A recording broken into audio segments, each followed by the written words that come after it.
Bien, buenas tardes con todas y todos. Como es ya costumbre, iniciamos con un vistazo a lo que es el panorama internacional, lo que ha ocurrido en las últimas 24 horas, en los últimos 14 días a nivel mundial con esta pandemia. Noten que la proporción de casos confirmados en los últimos 14 días continúa disminuyendo. Ayer era de 65, hoy día es de 63 otra vez y continúa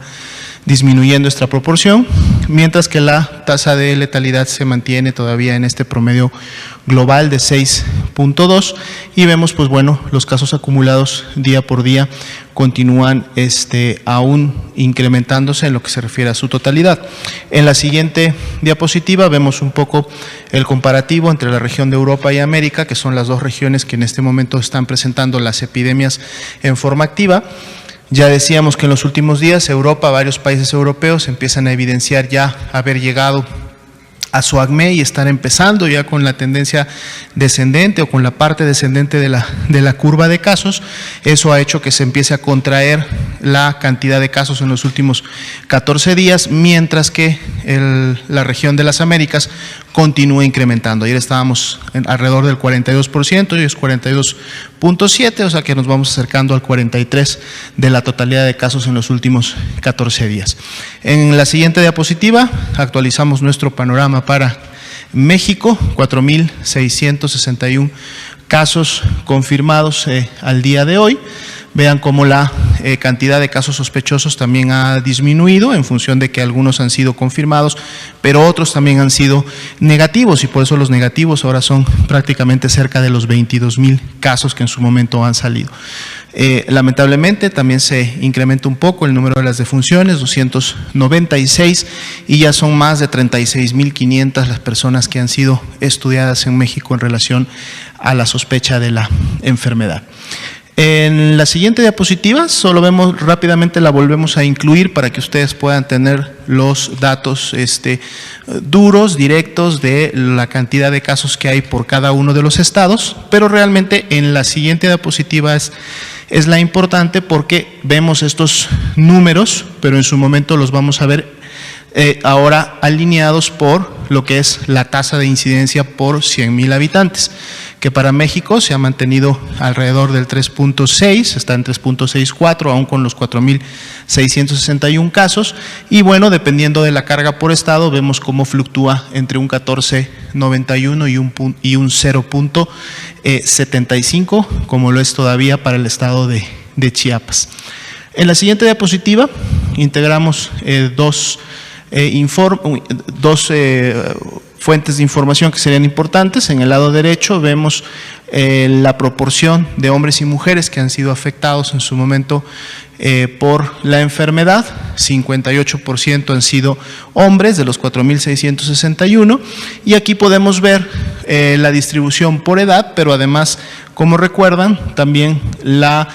forma en la que estas personas han sido atendidas una vez que han demandado atención médica. Ayer, si recuerdan, cuando veíamos el punto de corte en relación a la edad de los que son mayores de 60 años, estaban casi a la par las dos barras. Hoy día ya la barra amarilla supera los mayores de 60 a 64 y vemos cómo es un punto de diferencia entre los que tienen menos de esa edad, en donde las barras verdes todavía son mayores, y a partir de los 60 en adelante las barras amarillas se incrementan y además se van incrementando en una diferencial importante a medida que la edad avanza, lo cual sigue reflejando lo que hemos estado observando, que es que las personas que tienen más de 60 años tienen un mayor riesgo de complicarse y en su momento necesitar ser hospitalizados, ya sea en un segundo o en un tercer nivel de atención. En la siguiente diapositiva podemos ver la distribución también por gravedad de esta hospitalización, que para fines prácticos se ha mantenido estable al menos en los últimos 3 y 4 días, estando los casos intubados alrededor de un 4% y los casos graves alrededor de un 20%. En la siguiente diapositiva podemos ver las comorbilidades asociadas a las que ya comentábamos, 296 defunciones, en donde continúan las comorbilidades de hipertensión, diabetes y obesidad a la cabeza. Sin embargo, también vemos un incremento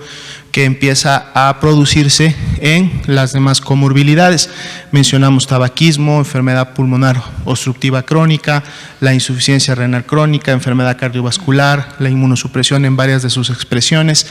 el asma, el VIH o SIDA, sin olvidar también las 2 mujeres que lamentablemente perdieron la vida habiendo estado una de ellas embarazada y otra de ellas ya en su fase de puerperio. En la siguiente diapositiva podemos notar lo que ya veníamos tratando de comunicar desde hace algunos días, de estos 3 grupos de edad a los cuales dividimos a la población. Si bien es cierto, los que más se enferman son los de 25 a 59 años, concentran el 73%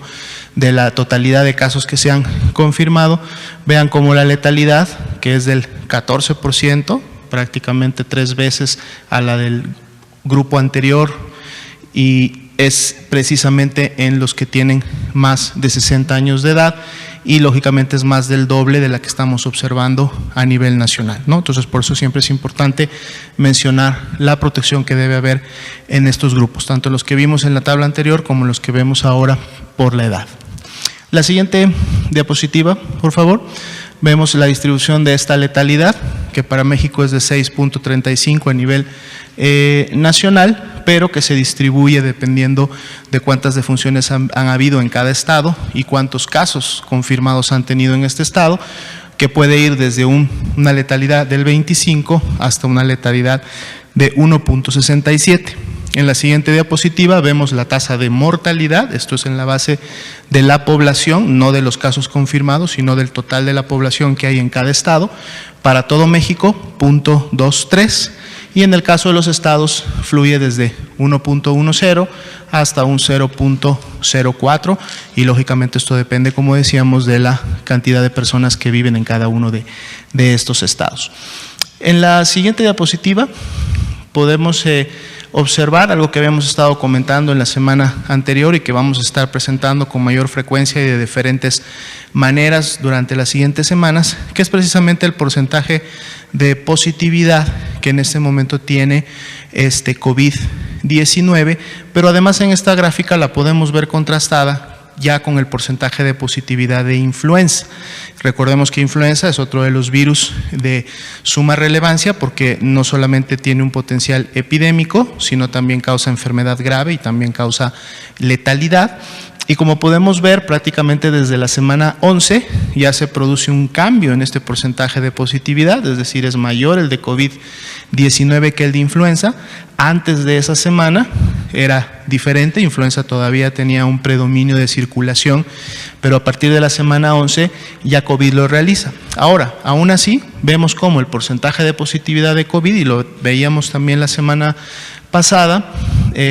la mayor semana que en su momento lo tuvo fue la semana 14 con un 19.36, estábamos hablando de un porcentaje de positividad de un 20%, y este se ha mantenido en la última semana o inclusive ha disminuido un poco. Esto es variable en función de cómo se van dando los resultados y se van procesando las diferentes muestras, pero podemos decir que hasta el momento de cada 10 personas que presentan una infección respiratoria aguda, sea leve o sea grave, dependiendo de dónde hayan demandado atención y cómo se los haya estudiado, 2 de ellas tienen COVID-19, de cada 10, 2. Como veíamos ahí, eso puede también cambiar entre estado a estado, puede ser mayor. Había estados la semana pasada que habían llegado ya a un 30%, o sea, 3 de cada 10 personas. Vamos a ver esta semana cómo se actualiza este dato, pero entonces ya con esta información podemos ver cómo es COVID el que empieza ahora a tomar la relevancia en la circulación de los diferentes virus respiratorios, inclusive ya sobre influenza. Por eso ahora el enfoque de la vigilancia centinela es precisamente sobre COVID-19. En la siguiente diapositiva podemos ver los casos que hasta el momento se han recuperado. Son 1.843 casos que se han recuperado, representan el 40% del total de los casos que se han confirmado para la enfermedad, y podemos ver esta distribución que se da por fecha de inicio de síntomas de estos casos. Lógicamente, en la medida que se han ido incrementando las personas que han enfermado, podremos ver también que esta tendencia ascendente, que llega a tener en las últimas 2 días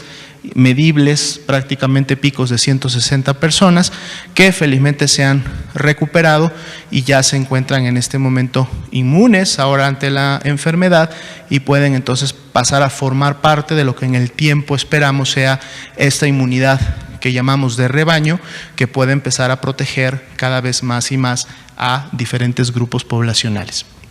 En la siguiente diapositiva vemos una curva también por fecha de inicio de síntomas que representa los casos sospechosos. Si recuerdan, en las primeras diapositivas veíamos 8.697 casos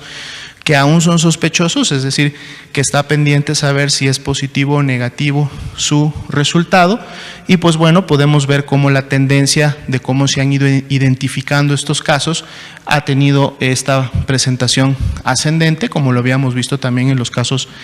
acumulados. Aquí es importante decir que están ordenados por fecha en la que iniciaron los síntomas. El Sistema de Vigilancia Epidemiológica, el Sistema Nacional de Vigilancia Epidemiológica, utiliza la plataforma SISVER, que es el Sistema de Vigilancia de la Enfermedad Respiratoria Viral, en la cual todas las unidades que participan de esta vigilancia pueden registrar sus casos directamente en la plataforma. Por lo tanto, tenemos una notificación a la cual denominamos en tiempo real, que cada 24 horas nosotros podemos tener un corte y saber pues cuántas personas ingresaron al sistema como casos sospechosos a través de esta plataforma. Y este es uno de los productos que se puede obtener a través de ellas para nosotros poder ir viendo en su momento cuál es la tendencia de las personas que están día con día enfermando, y utilizar esta información para ver si en su momento vamos a observar si esa tendencia empieza a ser o más estable o inclusive empieza a desacelerarse en función de que las medidas de la Jornada Nacional de Sana Distancia hayan tenido los resultados esperados. Y en la siguiente diapositiva, la última de ellas, precisamente ahora sí nuestros casos acumulados, confirmados, estos 4.661, e igual podemos ver en la parte inferior los casos incidentes, es decir, los que día con día se han estado confirmando, y nuevamente, aunque tenemos un leve incremento en relación a los últimos 2-3 días, vemos una tendencia, digamos, estable en la notificación de los casos confirmados. Vamos a estar dando seguimiento para ver cómo se comportan estas tendencias. Muchas gracias.